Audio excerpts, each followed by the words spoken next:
What's going on? All thanks for tuning in once again. Let's talk heavyweight boxing. Deontay Wilder versus Joseph Parker, Saudi Arabia, December the 23rd. You know, it's gonna be a good fight. Two former champions fighting each other. Wilder coming off a win against Alanius, first round knockout. Parker coming back after the Joe Joyce loss, winning three in a row. This is his fourth fight. Staying very active, and I mean that's how it should be. These guys should be staying active. I remember when Wilder and Joshua were coming up, they were having like 7 fights a year. It's when they reach a certain point, trying to make their way back up the rankings. That's when they tend to get really busy, and that's what happened with Parker. He lost to Joyce, devastating knockout, and then he's coming back up the rankings, and now he's challenging Wilder, ranked first in the WBA, first in the WBC. A very recognised, fighter, former WBC champion. He's got a great fight ahead of him. Great opportunity. And obviously Wilder, he's been inactive since the loss to Fury. He's only had one round, in the space of 2 years really. So I mean, Wilder's, because he was already ranked first, he's looking for the big fights. He doesn't really need to climb up. Hence why he's not really, being too busy. He's looking for the big paydays, the big fights. He's already ranked first. So he's trying to line himself up against Joshua. If he beats Parker, Joshua's got to beat Wallin. That's another tough fight, to look forward to. So, I mean, both guys need to come with the win to finally fight each other, after 7 years or so. But, I mean, Wilder, he's challenging Parker, and that's what this is about, this video. Joseph Parker, can he beat Wilder? His best win, I would say, was Yuri Fury. Obviously Andy Ruiz as well, but that was a very close, controversial fight.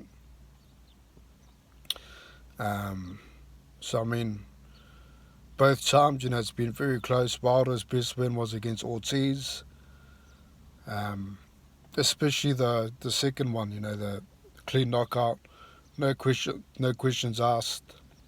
That was basically Wilder's best win up to date. So I mean, I'll have to say that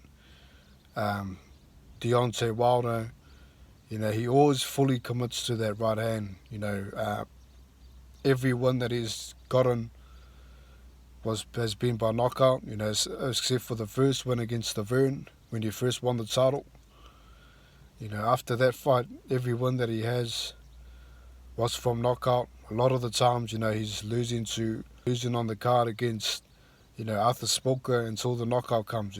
Losing again on the card against Luis Ortiz until the knockout comes. So it's always when the knockout comes, and he's very patient with it, at times. But I mean, he doesn't hesitate, to throw it when he sees the same pattern, when he sees, a chance that he can take, when he sees the fighter doing repetitive things, he throws that right hand and knocks you out. And that's what he done with Fury as well, knocked him down. Fury, he was repetitively, bobbing and weaving the same way in the first Wilder fight, and also in the trilogy, coming forward, straight forward, throwing himself basically in a straight line before getting clipped with the right hand. So I mean, you definitely need to be careful with Wilder. Parker's got to be very careful that he's not doing similar things where Wilder can, read him, measure him, knock him out with one punch. It's a different heavyweight. You know, he's a guy that knocks you out with a single punch. You know, he's not a guy knocking you out with combinations. You know, not Anthony Joshua, 3, 4, 5 punch combinations. Not, Mike Tyson, 2, 3 punches. You know, he's a guy that knocks you out with a single punch. You know, he fully commits to one punch to knock you out.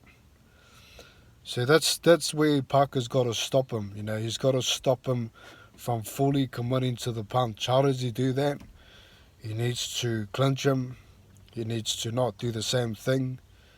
He needs to change his angles. He needs to change his punches. He needs to, most importantly, bob and weave. You know, this is something that I don't really see from Parker.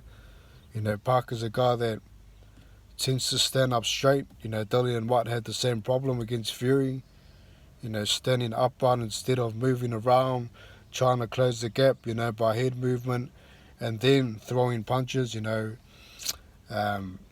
That's where it's very crucial for Parker. You know, he has to change his game plan throughout the fight. He can't do repetitive things. You know, he's got to have multiple things that he's doing against Wilder. If he's clinching him, he has to throw. He needs to break his rhythm. I think the way to break his rhythm is to, like I say, clinch him. And most importantly, you can't go back to old ways of staying at mid-range. Staying at mid-range and trying to outbox Wilder. I think that's going to cause him to get knocked out flush with the right hand. So, close range, head movement, think Mike Tyson, a guy that always bobbed and weaved, throws a jab, bobs and weaves left to right, confuses the guy. For Wilder, it's going to be hard for him to overcommit to a punch, overthrowing a punch when a guy's moving around a lot, That's why it took him a while to line up Ortiz, because Ortiz is a guy that uses his head. One of the only small heavyweights out there today that has good, head movement was Ortiz. So I think Parker needs to definitely watch some Ortiz fights. He needs to watch the Fury fights as well, see where Wilder cracks. Wilder cracks against the ropes. As long as you can get him against the ropes, break his rhythm, don't allow the guy to move too much, making him reset all the time, making him, guess where you are. Parker's got a good chance of winning if he does that. That's a big if. And I don't think that he can. I don't think that he can, because you got to understand, although Parker, he's won his last 4 fights, the fight that you want to look at is the Joe Joyce fight. That's the fight where he took the most punishment. The most punishment that I've seen him take in his career. And that was from coming forward, right? That was from guidance from Andy Lee, the Kronk style coming forward. And the reason being is because he doesn't really have that punch power. He's got it in the uppercut. That's basically a signature punch from what I've seen. But that's when guys are bobbing down.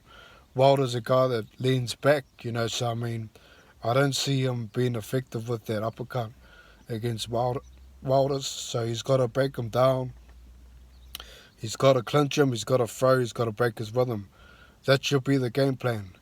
Break the rhythm, turn it into a fight, not a boxing match, break his rhythm, and then, throw a couple of combinations, confuse him, break his rhythm, hurt him, jump out of the pocket, throw a couple of combinations, jump back in, clinch him again, he's got to change it up a lot, like I say, multiple game plans.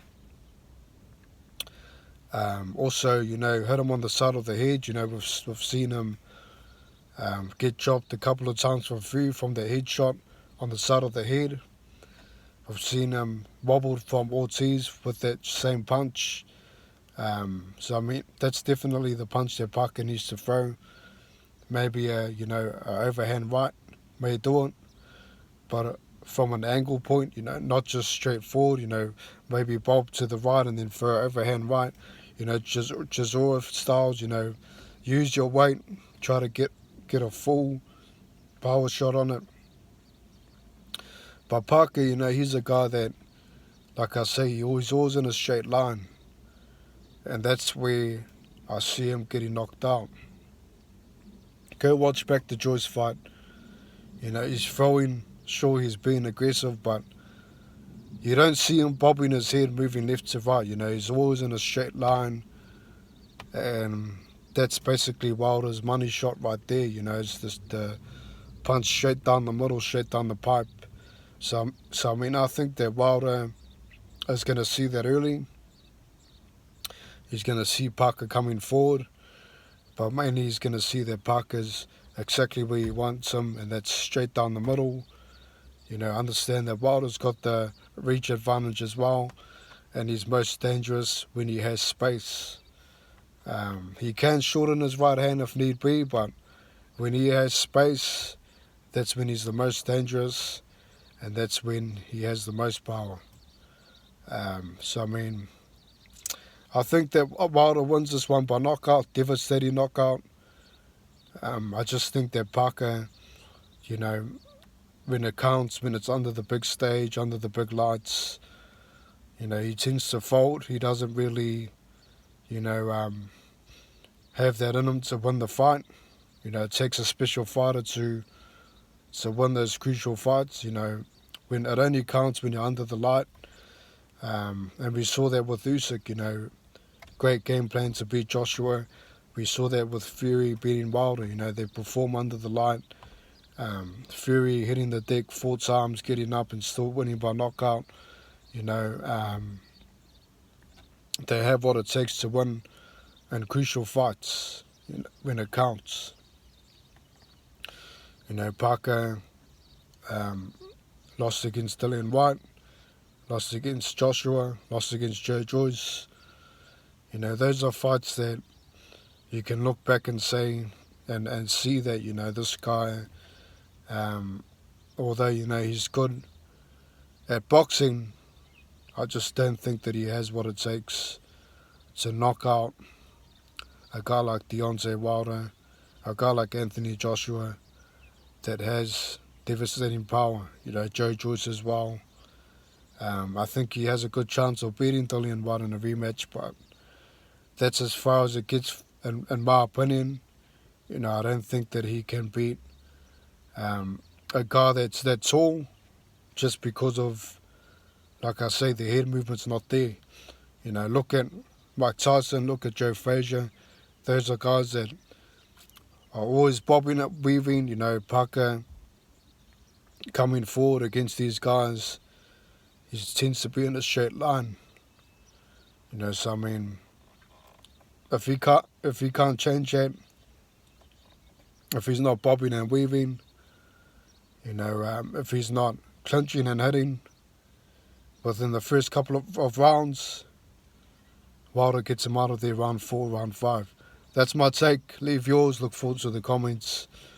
And enjoy the fight. Enjoy the fight. Peace. Have a good day. And I'll catch you next time.